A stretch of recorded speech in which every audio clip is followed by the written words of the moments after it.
Hello nursing aspirants, most welcome nursing master channel.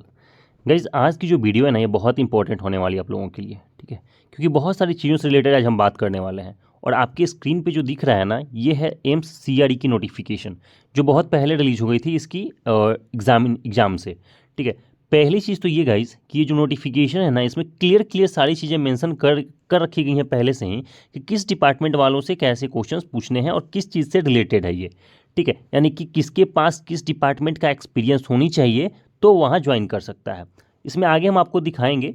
पहली चीज़ तो ये गाइस कि जिन लोगों ने भी इस पेपर को कंडक्ट किया है, ठीक है, पेपर को क्रिएट किया है, प्रिपेयर किया है, उन लोगों ने इस नोटिफिकेशन को प्रेफर नहीं किया।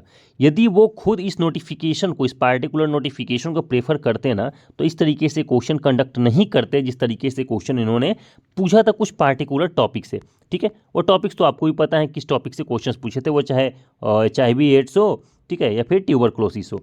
बेसिकली यहीं से सारे क्वेश्चंस ही आए हुए थे, ठीक है। पर यदि आप इस नोटिफिकेशन के पेज नंबर 18 पे जाओ, ठीक है, हम आपको दिखा देते हैं पेज नंबर कहाँ है, 18। ये रहा गाइस पेज नंबर 18। और गाइस यहाँ पे ना बताने से पहले एक चीज़ बोल देता हूँ कि यदि आप सच में एम्स सीआरई की पेपर दोबारा कंडक्ट कराना चाहते हैं ना, तो आपको मेल करिए, ठीक है। एम्स को मेल करिए या फिर लेटर लिखिए, ठीक है गाइज। और ये ना सबको करना होगा, वो चाहे हम हैं, वो चाहे आप हैं, या फिर स्टूडेंट्स हों या टीचर हों या कोई भी हो।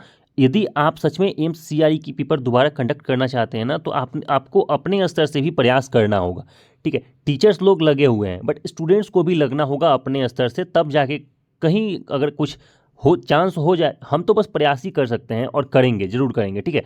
बाकी आपकी इस पर क्या ओपिनियन है आप कमेंट बॉक्स में बता दीजिएगा। यदि आप यहाँ पे ध्यान से देखें तो जो नर्सिंग डिपार्टमेंट था या फिर जो नर्सिंग के रिगार्डिंग जो रिक्रूटमेंट्स थी, वो क्या क्या थी, वो थी AIDS educator cum counsellor, ANM, nursing officer, public health nurse, senior nursing officer में नर्सिंग ऑफिसर ग्रेड 1 था, फिर स्टाफ नर्स ग्रेड 1 था, स्टाफ नर्स ग्रेड में फिर देख लीजिए 1 में, फिर देखिए सीनियर नर्सिंग ऑफिसर था, tuberculosis and chest disease health था, ठीक है। यानी कि अगर हम नर्सिंग को प्रेफर करें तो नर्सिंग डिपार्टमेंट में इतनी सारी रिक्रूटमेंट्स थी, अलग अलग एम्स में, ESIC में, बहुत सारी जगहों पे, ठीक है। और इसी नोटिफिकेशन के यदि हम पेज नंबर 145 को देख लें, ठीक है, थोड़ा सा यदि हम और नीचे आ जाए, बहुत सारे इसमें पेजेस दिए गए हैं। इतने पेजेस तो कोई पढ़ा भी नहीं होगा कि इसमें क्या क्या चीज़ें लिखी गई हैं एक्चुअली, ठीक है। देख लीजिएगा, ऊपर हम आपको दिखा देते हैं।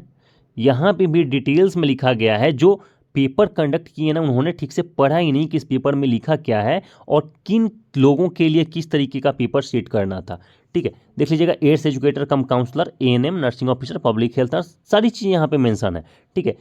एक नंबर यदि आप प्रेफर करें जो कि नर्सिंग डिपार्टमेंट के लिए था, वो है AIDS educator cum counsellor, that is AIIMS New Delhi की ये रिक्रूटमेंट थी, ठीक है। यहाँ की अगर क्वालिफिकेशन को आप ध्यान से देखें तो BSc nursing degree from recognised institute university, यानी कि BS नर्सिंग आपके पास होना चाहिए, और साथ में experience and training in counselling related to communicable disease, ठीक है। यानी कि यहाँ पे जो यहाँ पे रिलेटेड जो डिजीज कंडीशंस हैं, वहाँ की आपके पास एक्सपीरियंस भी होनी चाहिए, ठीक है।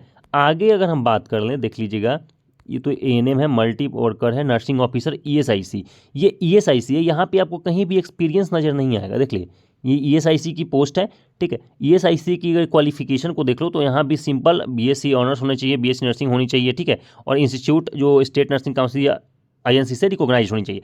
कहीं भी यहाँ पे लिखा है क्या कि पार्टिकुलर HIV डिपार्टमेंट का एक्सपीरियंस होना चाहिए, TB डिपार्टमेंट का एक्सपीरियंस होना चाहिए? तो जब आपने ऐसा पार्टिकुलरली लिखा ही नहीं तो स्टूडेंट्स वही पढ़ के क्यों जाएंगे भाई, ठीक है। और जब वही पढ़ के जाएंगे नहीं तो आपसे पार्टिकुलर एक दो टॉपिक से ही क्वेश्चन क्यों पूछोगे?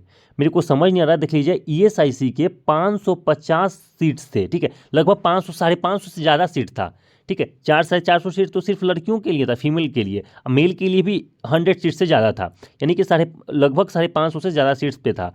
और यदि आप चाहते थे कि पार्टिकुलर जो एम्स क्या बोलते हैं इसको, HIV और TB डिपार्टमेंट के लिए टेस्ट हो, तो इनका पेपर अलग से कंडक्ट करा देते जो ESIC का था। उसमें सारे सब्जेक्ट से क्वेश्चन पूछ लेते, क्योंकि स्टूडेंट्स ने तो सारी चीज़ों को प्रिपरेशन करके गए होंगे ना, वैसे पार्टिकुलर 2 टॉपिक का तो प्रिपरेशन करके नहीं गए होंगे, ठीक है। तो बहुत सारी चीज़ें हैं गाइस इससे रिलेटेड। और यदि आप सच में मेल करना चाहते हो तो इन चीज़ों को जो मैंने अभी बताया उसको उसमें मेंशन करना, ठीक है। एम्स को यदि आप मेल कर रहे हो तो उसमें सारी चीज़ों को मेंशन करना कि देख लीजिए, हमने इसमें पार्टिकुलरली ईएसआईसी के इसेंशियल क्वालिफिकेशंस में कहीं मेंशन नहीं है कि आपके पास एक्सपीरियंस होना चाहिए टीबी डिपार्टमेंट का या फिर एचआईवी डिपार्टमेंट का।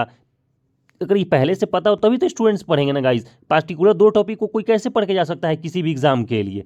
ठीक है, देख लीजिएगा यहाँ पे टीबी डिपार्टमेंट का यदि आपको देख लीजिए पहले पे अलग से दे रखा है TB and chest disease health assist, TB and chest disease health assist लिखा हुआ है ना, एम्स पटना, एम्स रायपुर, इनके लिए जो क्वालिफिकेशन है देख लीजिएगा यहाँ पे BS nursing from recognised institute university, diploma in nursing with 2 years relevant experience. यानी आपको टीबी और चेस्ट डिजीज जो डिपार्टमेंट है उसमें 2 ईयर्स का आपके पास एक्सपीरियंस होना चाहिए।